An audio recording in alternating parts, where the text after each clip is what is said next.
నాకు ప్రమోషన్ వచ్చింది. ప్రమోషనా? నీకు మోషనే సరిగా రాలేదంటూ దీంట్లో ఎవరు ప్రమోషనా? నీకు ప్రమోషన్ ఇచ్చింది ఎవరు? నీకు చెప్పులు తెచ్చి అక్కడ పెట్టుకొని తెలీదు, సోప్ అయిపోతే సోప్ తీసి పెట్టుకొని తెలీదు, డైలీ స్నానం సరిగా చేయవు, డ్రెస్ చేంజ్ చేస్తే బెన్నులో సరిగా పెట్టవు,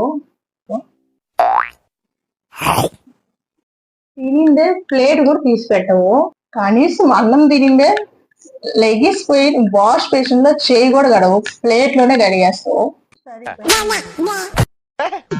అన్నం తినిందే మనకి డైజెస్ట్ అయ్యేదానికి 5 నిమిషాలు కూడా నువ్వు నడవు కనీసము. నీకు షూలు ఇప్పి ఒక పక్కన పెట్టుకుని కూడా తెలియదు. ఇంత సోమరిపోతావు, నీకెవరు ఇచ్చింది ప్రమోషన్? నేను నమ్మను.